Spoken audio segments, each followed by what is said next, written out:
अच्छा जी, अस्सलाम वालेकुम। हाजिर हम शाकरा एकेडमी के यूट्यूब चैनल से आज इंशाल्लाह हम इम्पॉर्टेंट न्यूमेरिकल्स इकनॉमिक्स के मैक्रो इकनॉमिक्स के डिस्कस करेंगे और पास पेपर में जो 4-5 मोस्ट इम्पॉर्टेंट न्यूमेरिकल्स आए हुए हैं 2020 से 2010 के दरमियान, इन तमाम न्यूमेरिकल्स को डिस्कस करेंगे। उम्मीद है कि हमारा साथ आप आखिर तक बना के रखेंगे और इस वीडियो से मुकम्मल मुस्तफ़ीद होंगे। चलिए जी शुरू करते हैं। सबसे पहले आपके पास एक क्वेश्चन गिवन है, ये 2016 प्राइवेट का क्वेश्चन है और इस क्वेश्चन में आप देख सकते हो कि with investment increase 25,000 and MPC being 0.25 what would be the value of multiplier and its effect on the national income. सवाल में आपके पास जो डाटा दिया हुआ है गिवन है वो चेंज इन इन्वेस्टमेंट गिवन है। ये बात याद रखिएगा कि मैंने यहाँ पे आपको कुछ डाटा कंपाइल करके दिया हुआ है और आपको बताया हुआ है कि delta Y stand for value of multiplier, delta E stand for investment change, इसी तरह के आपका जो है वो मल्टीप्लायर कांस्टेंट है। ठीक है जी। तो अब समझने वाली बात यह है कि आपके पास जो 25,000 दिया हुआ है वो वैल्यू ऑफ मल्टीप्लायर नहीं है, वो आपके पास इन्वेस्टमेंट चेंज है। ठीक है। इसी तरह आपको जो MPC दिया हुआ है, ये बात याद रखिएगा कि MPC आपका जो है वो मार्जिनल प्रोपेंसिटी टू कंज्यूम है। और दूसरा आपके पास एक और टर्मिनोलॉजी आ रही होती है, नॉर्मली आपके पास ये रिचुअल होता है हर घर का कि लाजमी सी बात है जब अब्बा कमा के लाते हैं तो उसको उस आमदनी को, उस इनकम को 2 हिस्सों में डिस्ट्रीब्यूट कर दिया जाता है। एक हिस्सा हमारा कंजम्पशन का होता है और दूसरा हिस्सा हमारा सेविंग्स का होता है। जिस इकॉनमी में, क्योंकि ये मैक्रो इकनॉमिक्स का न्यूमेरिकल है, जिस इकॉनमी में तो लाजमी सी बात है कि मैं बात जो करूँगा वो मैक्रो लेवल की करूँगा, तो पूरी इकॉनमी की बात करूँगा, सिर्फ एक इंडिविजुअल की बात नहीं करूँगा। तो ये बात याद रखिएगा कि जब भी आपको एक इकॉनमी की बात की जाए और ये बोला जाए कि पूरी इकॉनमी मिल के जो खर्चा कर रही है वो 0.25 का है, तो लाजमी सी बात है कि उसका 0.75 जो है वो सेविंग्स होगी, क्योंकि वो जब कंजम्पशन कर रही है हर 100 रुपये में से 25 रुपये वो कंज्यूम कर रहे हैं, तो हर 100 रुपये में से 75 रुपये जो है वो बचा के रखेंगे। ठीक है। उम्मीद है यहाँ तक की बात समझ आ रही होगी कि वो एक हिस्सा दे दे तो दूसरा हिस्सा आप खुद निकाल लोगे उसको 1 से माइनस करके, क्योंकि यहाँ पर डेसिमल में दिया हुआ है। ठीक है। अब यहाँ पे आपको वो एक और हिस्सा बोल रहा है, पूछ रहा है आपसे कि what would be the value of multiplier and its effect on national income. आपको वैल्यू ऑफ मल्टीप्लायर मालूम करना है, साथ साथ आपको नेशनल इनकम के ऊपर इसका इफेक्ट मालूम करना है कि क्या इम्पैक्ट आएगा इसका। तो सीधा सीधा सा फॉर्मूला है, MPC जब आपको गिवन हो तो K is equal to K आपका क्या है, कांस्टेंट मल्टीप्लायर कांस्टेंट है, 1/1 माइनस MPC। ठीक है जी। आपने MPC की वैल्यू पुट करी, वह MPC की वैल्यू आपको 0.25 दी हुई थी, वैल्यू पुट करी, माइनस किया, माइनस करने के बाद डिवाइड किया तो आपके पास आ गया कांस्टेंट मल्टीप्लायर कांस्टेंट जो है वो 1.333 होगा। देन आपको जो है सवाल का एक हिस्सा तो आपका सॉल्व हो गया कि क्या आपकी मल्टीप्लिकेशन की वैल्यू होगी, मल्टीप्लिकेशन की वैल्यू 1.333 है। दूसरा हिस्सा वो पूछ रहा है आपको कि नेशनल इनकम के ऊपर इसका क्या इम्पैक्ट आएगा। उसने बता दिया है कि इन्वेस्टमेंट जो हुई है वो 25,000 से इंक्रीज हुई है। तो सीधा सीधा सा इसका फॉर्मूला है कि delta Y is equal to K into delta I. Delta I आपका चेंज इन्वेस्टमेंट है, डेल्टा वाई आपका वैल्यू ऑफ मल्टीप्लायर है, वैल्यू ऑफ मल्टीप्लायर और देन आपका K जो है वो मल्टीप्लायर कांस्टेंट है। आपने K की वैल्यू निकाल चुके हो 1.333, आपने K की वैल्यू रखी, देन आपने डेल्टा I जो कि 25,000 गिवन था मल्टीप्लाई किया, आपके पास आंसर आ चुका है 33,325। छोटा एक न्यूमेरिकल है, कॉन्सेप्चुअल न्यूमेरिकल है। जब भी आपको MPC की वैल्यू दी हुई हो तो आपने K is equal to 1/1 minus MPC put करना है, आपने मल्टीप्लायर की वैल्यू, कांस्टेंट मल्टीप्लायर की वैल्यू लेके आ जानी है। अगर आपको सवाल के दूसरे हिस्से में यानी सवाल में अमाउंट भी गिवन हो इन्वेस्टमेंट की तो आप डायरेक्ट उसको मल्टीप्लाई कर दोगे और आपके पास आंसर आ जाएगा कि नेशनल इनकम पे इसका क्या इम्पैक्ट पड़ेगा। उम्मीद है ये न्यूमेरिकल समझ आएगा। नेक्स्ट न्यूमेरिकल आपके पास पेपर में गिवन है 2011 रेगुलर में ये न्यूमेरिकल आया हुआ है। हम इसको पढ़ लेते हैं और पढ़ने के बाद इसको जल्दी से सॉल्व कर लेते हैं। Calculate the value of multiplier and its effect on national income when investment is increased by 25,000 under the following condition। Same numerical है लास्ट न्यूमेरिकल की तरह 2015 अभी जो हमने किया है थोड़ी देर पहले एक न्यूमेरिकल बिल्कुल इसी तरह का न्यूमेरिकल है। सिर्फ इसके अंदर ये है कि अभी मैं थोड़ी देर पहले आप लोगों को जिस चीज़ का जिक्र कर रहा था, सेम बिल्कुल देख सकते हो आप लोग, इन्वेस्टमेंट इंक्रीज हो रही है वो 25,000 से हो रही है। आपको जो MPC दिया हुआ है वो 0.25 दिया हुआ है, MPS जो दिया हुआ है वो 0.20। ये दोनों अलग अलग कंडीशन है, एक दूसरे से इनका कोई ताल्लुक नहीं है। और आप यहाँ पे देख भी सकते हो कि सबसे पहले मैंने डाटा में ये सारा लिख दिया, ये मैंने आप लोगों की आसानी के लिए लिखा है। आप चाहो तो न्यूमेरिकल जब पेपर में सॉल्व कर रहे हो तो किसी सूरत ना लिखो, कोई मसला नहीं होगा। आपने डायरेक्ट सोल्यूशन लिखना है। सोल्यूशन का पार्ट 1 सॉल्व कर रहे हो तो सिर्फ MPC आपने 0.25 लेना है। MPC 0.25 होगा तो इसका MPS क्या होगा, लाजमी सी बात है, इसका MPS 1 से माइनस कर दीजिएगा तो आपके पास आ जाएगा 0.75। इसी तरह MPS आपको दूसरे सवाल में गिवन है 0.20। अगर एक क्वेश्चन में MPS 0.20 है तो उसका MPC जो होगा वो 0.80 होगा। ठीक है, आपको इसी तरह अगर अमाउंट दिया हुआ है इन्वेस्टमेंट की तो आप उसके बाद उसको मल्टीप्लाई कर दोगे। आपने MPC का फॉर्मूला लगाया 1/1 माइनस MPC, माइनस किया, वैल्यू पुट करी सबसे पहले MPC की, माइनस किया, माइनस करने के बाद डिवाइड करने के बाद 1.333 आ गया। देन आपने 25,000 से मल्टीप्लाई कर दिया तो लास्ट क्वेश्चन की तरह आपका आंसर आ गया 33,325।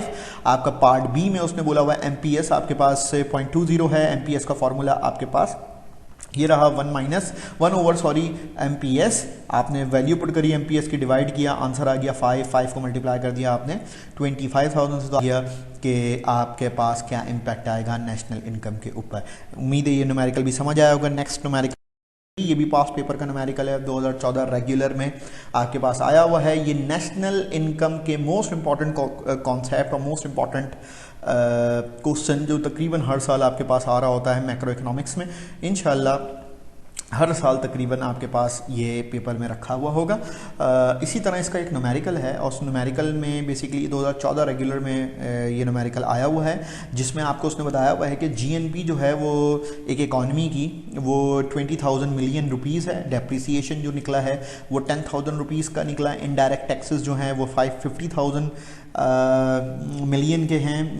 देन आपको जो है उसने बताया हुआ है कि भाई सब्सिडीज़ जो दी गई हैं गवर्नमेंट की तरफ से, रियायत जो दी गई है गरीब तबके को, वो 80,000 मिलियन रुपीज़ की दी गई है। Then calculate the national income at factor, national income at market price and national income at factor cost. ठीक है जी, आपने national income market price, national income factor cost मालूम करना है। डाटा कंपाइल कर लिया, सबसे पहले GNP लिख दिया भाई 20,000 मिलियन, डेप्रिसिएशन आपने लिख दिया 10,000 million, individual taxes 50,000 million, subsidies 80,000 million. आपने जो मालूम करना है वो national income at market price, national income at factor cost. ठीक है, छोटा सा एक फार्मूला है और ये फार्मूला बेसिकली आपके टॉपिक का भी हिस्सा होता है। अगर आपने कॉन्सेप्ट ऑफ नेशनल इनकम पढ़ा हो, याद किया हो, तो आपको ये चीज़ पता होगी कि आप इसको ज़रूर देख पाओगे उस फार्मूले में, एक्सप्लेनेशन में, कि आपके पास नेशनल इनकम का फार्मूला होता है national income at market price का, GNP माइनस डेप्रिसिएशन। सीधा सीधा आपने GNP माइनस डेप्रिसिएशन किया तो आपके पास आ जाएगा national income at market price. ठीक है, इसी तरह national income at factor cost आ जाएगा। National income at factor cost निकालने के लिए आपको जो करना होगा वो इस तरह करना होगा कि नेशनल इनकम आपका जो मार्केट प्राइस का आंसर आया है उसमें से आप माइनस कर दो इंडिविजुअल टैक्सेस और सब्सिडीज़। मतलब national income and market price निकालने के लिए आपने GNP माइनस डेप्रिसिएशन किया था, तो यहाँ पे आप उसका जो आंसर आया था 10,000 मिलियन वो रखोगे। देन आपने इंडिविजुअल टैक्सेस लेना है, देन आपने सब्सिडीज़ लेना है। इंडिविजुअल टैक्सेस जो हैं वो माइनस होंगे, सब्सिडीज़ जो है वो प्लस होगा, तो आपके पास आ जाएगा national income at factor cost. उम्मीद है ये भी समझ आया होगा। छोटे से न्यूमेरिकल हैं, ये 2014 रेगुलर में न्यूमेरिकल रिपीट हुआ है। अच्छा, नेक्स्ट है मोस्ट इंपॉर्टेंट क्वेश्चन, चौथा न्यूमेरिकल आपका। टोटल 5 न्यूमेरिकल मैं इस वीडियो में सॉल्व करके आप लोगों को दिखाऊंगा। इसमें आपको बताया हुआ है कि इन country X the value of multiplier is 5। एक कंट्री है जिसमें वैल्यू ऑफ मल्टीप्लायर मतलब के आपको जो दिया हुआ है वो 5 दिया हुआ है। And in country Y it is 1.333। ठीक है, दूसरी कंट्री में जो आपका वैल्यू ऑफ मल्टीप्लायर यानी के है वो 1.333 है। Discuss why the value of multiplier are different in 2 countries. जो 2014 रेगुलर में 2 न्यूमेरिकल्स आए हुए थे। किसी भी पेपर में अगर एक या एक से ज़्यादा न्यूमेरिकल आ जाए तो आपकी बहुत सारी चॉइस कम हो जाती है, जबकि न्यूमेरिकल बहुत आसान से होते हैं। न्यूमेरिकल में इतना ज़्यादा मसला होता नहीं है। जो आपने कॉन्सेप्ट याद किए हैं, पढ़े हैं, समझे हैं, वो ही कॉन्सेप्ट आपके सिंगल लाइन फार्मूले की सूरत में आ रहा होता है और उसी को आपने, और यहाँ पे आपने कंपैरेटिव एनालिसिस देना है कंट्री एक्स का और कंट्री वाई का। कंट्री एक्स को देख लीजिए, के की वैल्यू गिवन है 5x में, ये रही आपके पास। आपने लिख दिया इसको डाटा की शक्ल में। के की वैल्यू आपने 1/1 MPC की वैल्यू रखी है आपने। MPC की वैल्यू रखने के बाद सिंपल आपने एक काम किया कि 1 - MPC जो डिवीजन में था इसको इज इक्वल टू के दूसरी तरफ ले गया और 5 को जो है वो डिवीजन में लेके आ गए, मतलब आपने इंटरपोजिशन कर दिया। तो इससे क्या हुआ कि 5 आपका डिनोमिनेटर में आ गया और 1 - MPC आपका इज इक्वल टू के दूसरी तरफ चला गया। देन आपने क्या किया, 1/5 को डिवाइड किया, 0.2 आ गया आपके पास आंसर। आपके पास जो मालूम कर रहे होते हो वो कभी माइनस में हो नहीं सकता, ये बात जनरल मैथमेटिक्स कहती है, बेसिक मैथमेटिक्स कहती है। आपने जो माइनस में MPC था इज इक्वल टू के दूसरी तरफ ले गया, 0.2 जो था प्लस में था इज इक्वल टू के इस तरफ ले आया, माइनस में हो गया, दोनों को माइनस किया, 0.8 आ गया। 0.8 को मल्टीप्लाई बाय 100 कर दो तो इन टर्म ऑफ परसेंटेज आपको पता चल जाएगा कि आपके पास MPC क्या है। और आपको मालूम ही MPC करना था क्योंकि आपको दोनों का डाटा अगर कंजम्पशन का आपने कंपेयर करना है तो आप इसी तरह कर सकते हो, ठीक है। इसके बाद आपके पास आ जाएगा सिंपल 1.333 लाइक एक्स कंट्री आपने लिखा। देन आपने 1.333 को आपने के की, क्योंकि मल्टीप्लायर कांस्टेंट है, आपने वैल्यू पुट करी, मल्टीप्लायर कांस्टेंट की, यहाँ पे उसने बताया हुआ भी है वैल्यू ऑफ मल्टीप्लायर, ठीक है जी। देन आपने वही रिचुअल जो अभी हमने बताया था थोड़ी देर पहले उसी को रिपीट किया, जो डिवीजन में था मल्टीप्लाई में चला गया, जो डिवाइड में मल्टीप्लाई में था डिवाइड में आ गया, डिवाइड किया, डिवाइड करने के बाद 0.751 आया। ये MPC या माइनस में है, जो मालूम कर रहे हो सवाल में वो माइनस में हो नहीं सकता, आंसर उसका माइनस में आ नहीं सकता, इज इक्वल टू के दूसरी तरफ ले गया, प्लस में आ गया, ये प्लस में था इज इक्वल टू के दूसरी तरफ चला गया, माइनस में आ गया, माइनस किया, आंसर आ गया आपका MPC का, मल्टीप्लाई बाय 100 कर दिया। तो इसकी कंजम्पशन पैटर्न जो है कंट्री वाई का वो 25% आ गया। देन आपने इसको 2 लाइनों में समझा दिया, बता दिया कि क्या वजह है भाई दोनों का चेंज है। तो 2 लाइनों में हमने ये बता दिया भाई multiplier constant depend on MPC, सही है। मल्टीप्लायर कांस्टेंट हमेशा MPC पे ही डिपेंड करता है। अब सवाल ये बनता है भाई हम चाहते तो MPS का भी फार्मूला पुट कर सकते थे कि K = 1/MPS, लेकिन ये बात याद रखना इसी पहली लाइन में हमने कॉन्सेप्ट को बताया हुआ है कि मल्टीप्लायर कांस्टेंट डिपेंड करता है MPC के ऊपर, यानी कंजम्पशन के ऊपर। तो in country X consumption MPC is 80% is higher, therefore the value of K is higher as compare to country Y, ठीक है जी। नेक्स्ट आपका लास्ट न्यूमेरिकल, इसको find the value of multiplier when MPS 0.2 MPC 0.75, 2010 private में numerical आया हुआ है। आपने वही मैंने यहाँ पे डाटा लिखा, डाटा लिखने के बाद ये ऑप्शनल है, आपकी मर्जी, आप चाहो तो प्रेजेंटेशन को बेहतर बनाओ, नहीं चाहो नंबर नहीं कटेंगे इसके। नेक्स्ट आपने फार्मूला पुट किया, फार्मूले में फार्मूला रखा, वैल्यू पुट करी, डिवाइड किया, आंसर आ गया, फार्मूला रखा, वैल्यू पुट करी, डिवाइड किया, आंसर आ गया। उम्मीद है ये वीडियो आपके लिए बेनिफिशियरी रही होगी। बेनिफिशियरी रही तो दूसरों के साथ भी शेयर कीजिए और चैनल को सब्सक्राइब कीजिए। अस्सलाम वालेकुम।